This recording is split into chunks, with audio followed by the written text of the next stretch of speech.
Hello YouTube, I'm back again with another video. I'm going to be playing a duel video. This is a non-custom duel video. So I'm going to be using my Altergeist deck against my opponent's Timelord deck.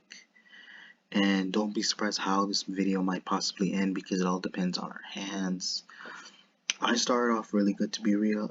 When you look at my opponent's hand, it's a bunch of mishmash. What I mean by that is that he doesn't have any cards that could possibly combat cards against the combat cards against my cards on my field, or to help me add even more consistency cards, as well as either special summon on top of being able to negate cards, like whether it's my hand, field, graveyard, that can activate during either player's turn, which he pretty much put himself in a dire situation because his hand looks pretty bricky. Like, he has two normal summons, and which is a big deal, but I'm gonna go straight to my opponent's standby phase. I let him know that I'll trigger Multi-Faker's effect, allowing me to special summon itself and another Altergeist monster from my deck in defense position only as long as I activate a trap on my field. It doesn't wait, yeah, it has to activate.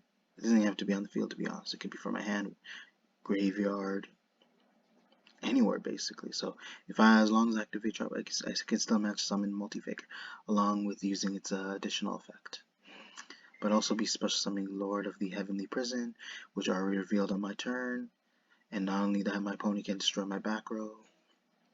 A crazy card because special summoning itself during my opponent's turn and allowing me to set any spell trap from my deck to the field, but it has to be banished during my end phase. And then I'm wondering, like, if my opponent has anything that can counter this. Like, I shouldn't really predict, because I shouldn't really predict, because the only way I can see my opponent's hand, like, to be honest with you guys, is during the replay, because that's the only time that it's legal that I can actually look my opponent's hand. But to be real, now I look at it now, judging from his hand right now, while that I'm watching the replay, I'm pretty sure he has nothing. He can't do anything at this point. Because even though I can't manage to kill him on my next turn, it's like he doesn't have anything that could possibly get rid of my back row or field. Like, monsters on the field will remain there, and even though I have to balance my Multi-Faker to return his Sandaeon back to the hand, I have personal spoofing to shuffle back the Multi-Faker, which allows me to add any specific Altergeist monster that can help me through multitude of the duel, whether my opponent has something that can prevent me from continuing on my plays, or to dismantle my traps or my monsters, and I can always use personal spoofing to take care of it, and I can activate during my end phase, and then if he does match and do something, just let him know that this can be activated during either player's turn, and most likely it led to the scoop. But as I said, he didn't draw too well.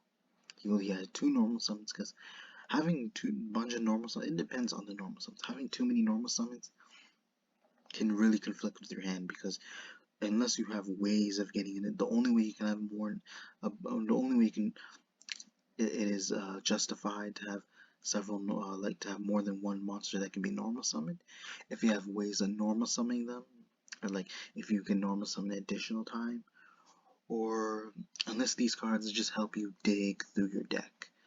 Like, specifically, if we're talking about monsters, spell traps, then in that sort of scenario it is valid. But in this case, he had nothing that can combat against my cards on field, and in a way it was definitely, he had a reason to actually leave the duel immediately. I respect the fact that he admitted defeat either way, but he had to be honest with himself. He could not do anything in this situation, and I already had my entire field set. I managed to special summon a bunch of monsters. I only need to utilize one normal summon, and just that helped me be able to get the cards that I want, because normal summons are, like I said, normal summons are mainly important if they help you get access to more extenders, or if they help you retrieve certain spell trap cards, even monsters from your grave, to the hand or field, regardless whether you want to add or special summon. But that's the only way you can justify having a multitude of normal summons.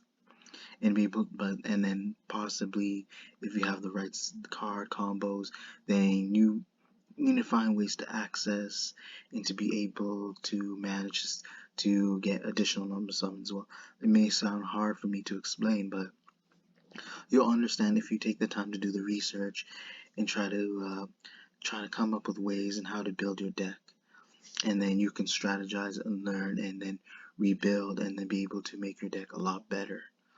And then you can kind of understand from based on your past losses, and then try to improve and then move forward and realize when you engage your opponent that your deck is not the same as last time. And I hope this is good advice for you guys. But again, hope you guys enjoy the video. Be sure to check for more upcoming content in the future. Be sure to check your notifications, comment, like, subscribe. Thank you.